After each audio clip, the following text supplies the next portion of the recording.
क्या आप जानते हैं कि भगवान श्री कृष्ण ने महाभारत काल में ही कलयुग का वर्णन कर दिया था। तो चलिए आज की वीडियो में जानते हैं क्या कहा श्री कृष्ण ने कलयुग के बारे में। बात उस समय की है जब पांचों पांडवों को वनवास हो गया था। वनवास जाने से पहले पांडवों ने भगवान श्री कृष्ण ने पूछा, हे श्री कृष्ण, अभी यह द्वापर युग का अंत काल चल रहा है, आप हमें बताइए कि आने वाले कलयुग की गति क्या और कैसे होगी। श्री कृष्ण जवाब देते हैं, मैं तुम्हें इसका सीधा सा उत्तर तो नहीं दे सकता, लेकिन हाँ, तुम पांचों भाई वन में जाओ और वन में जो कुछ भी दिखे मुझे आकर बताओ, मैं तुम्हें उसका कलयुग में प्रभाव बताऊंगा। इसके बाद पांचों भाई वन में चले गए। उन्होंने वन में जो देखा वह देखकर आश्चर्यचकित रह गए। आखिर उन्होंने वन में क्या देखा और श्री कृष्ण ने क्या जवाब दिया, यह जानने के लिए इस वीडियो को अंत तक जरूर देखें। श्री कृष्ण के कहे अनुसार पांचों भाई अलग अलग दिशाओं में वन की ओर निकले।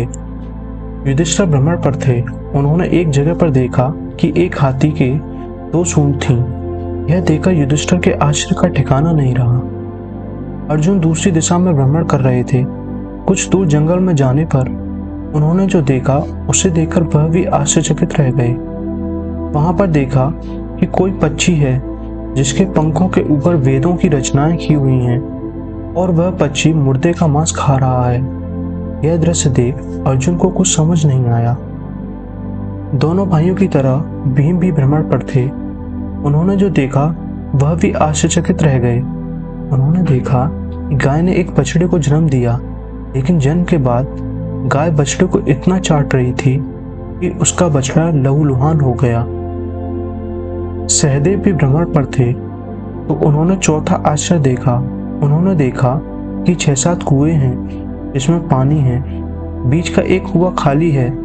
बीच का कुआं काफी गहरा होते हुए भी उसमें पानी नहीं है। उन्हें भी घोर आश्चर्य हुआ कि ऐसा कैसे संभव है। नकुल भी भ्रमण पर थे। उन्होंने एक आश्चर्यजनक घटना देखी। एक पहाड़ के ऊपर से एक बड़ी सी चट्टान लुढ़कते हुए नीचे आ रही है। वह वृक्षों से टकराकर उनको नीचे गिराते हुए आगे बढ़ जाती है। विशालकाय वृक्ष भी उसे रोक न सके। इसके अलावा यह चट्टान कितने ही अन्य चट्टानों के साथ टकराई, फिर भी वह उसे रोक नहीं सके। अंत में वह एक अत्यंत छोटे पौधे का स्पर्श होते ही स्थिर हो गई।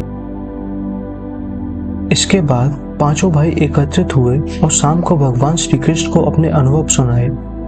सबसे पहले युधिष्ठिर ने कहा, मैंने तो पहली बार 2 सूंड वाला हाथी देखा। यह मेरे लिए बहुत ही आश्चर्यजनक था। भगवान श्री कृष्ण कहते हैं, धर्मराज, अब तुम कलिकाल की सुनो। कलयुग में ऐसे लोगों का राज्य होगा जो दोनों ओर से शोषण करेंगे, बोलेंगे कुछ और करेंगे कुछ, और मन में कुछ और होगा और कर्म कुछ और। ऐसे ही लोगों का कलयुग में राज होगा। तुम कलयुग आने से पहले तक राज कर लो। युधिष्ठिर के बाद अर्जुन ने कहा, मैंने जो देखा वह तो कहीं ज्यादा आश्चर्यजनक था। मैंने देखा कि एक पक्षी के पंखों पर वेदों की रचनाएं लिखी हुई हैं और वह पक्षी मुर्दे का मांस खा रहा है। श्री कृष्ण कहते हैं, कलयुग में ऐसे लोग रहेंगे जो बड़े ज्ञानी कहलाएंगे, विज्ञान की चर्चा करेंगे, लेकिन उनके आचरण राक्षसी होंगे। वह बड़े पंडित और विद्वान कहलाएंगे, किंतु यह देखते रहेंगे कि कौन सा मनुष्य कब मरे और हमारे नाम पर संपत्ति कर जाए। अर्जुन के बाद भीम ने अपना अनुभव सुनाया। भीम ने कहा कि गाय अपने बछड़े को इतना चाटती है कि बछड़ा लहूलुहान हो जाता है। श्री कृष्ण कहते हैं, कलयुग का मनुष्य शिशुपाल हो जाएगा। कलयुग में माओ की बच्चों के लिए ममता इतनी बढ़ जाएगी, उन्हें अपने विकास का अवसर ही नहीं मिलेगा। मोह माया में ही घर बर्बाद हो जाएगा। किसी का बेटा घर छोड़कर साधु बनेगा तो हजारों व्यक्ति दर्शन करेंगे। यदि अपना बेटा साधु बनना चाहे तो रोएंगे कि मेरे बेटे का क्या होगा। इतनी ज्यादा ममता होगी कि उसे मोह माया और परिवार में ही बांध कर रखेंगे। उसका जीवन वहीं खत्म हो जाएगा। भीम के बाद सहदेव ने पूछा, हे श्री कृष्ण, मैंने देखा कि 5-7 बड़े कुओं के बीच एक गहरा कुआं बिल्कुल खाली है, जबकि ऐसा संभव कैसे हो सकता है। भगवान श्री कृष्ण ने जवाब में कहा, कलयुग में लड़की के विवाह में, मकान के उत्सव में, छोटे बड़े उत्सवों में तो लाखों रुपए खर्च कर देंगे, परंतु पड़ोस में ही यदि कोई भूखा प्यासा मर रहा होगा तो यह नहीं देखेंगे कि उसका पेट भरा या नहीं। उनका अपना सगा ही भूख से मर जाएगा, उसे देखते रहेंगे। और दूसरी ओर मौज, मदिरा मांस भक्षक सुंदरता और जश्न पर पैसे उड़ाएंगे, किंतु किसी के दो आंसू पोंछने में उनकी रुचि नहीं होगी। कहने का तात्पर्य यह है, कलयुग में अन्न के भंडार होंगे लेकिन लोग भूख से मरेंगे। सामने बंगले में ऐशो आराम चल रहे होंगे लेकिन पास की झोपड़ी में आदमी भूख से मर जाएगा।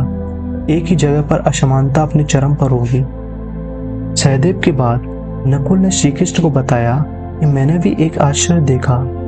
एक बड़ी सी चट्टान पहाड़ पर से लुढ़की, वृक्षों के तने और चट्टानें भी उसे रोक न पाए, किंतु एक छोटे से पौधे के स्पर्श से ही वह बड़ी सी चट्टान रुक गई। मैं समझ नहीं पाया कैसे। श्री कृष्ण ने कहा, कलयुग में मानव का मन नीचे गिरेगा, उसका जीवन पतित होगा।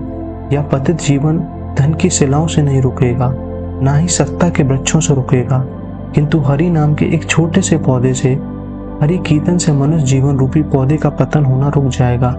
इसलिए भक्तों, हरि भजन कलयुग में मोक्ष पाने का एकमात्र उपाय है। जय श्री कृष्ण।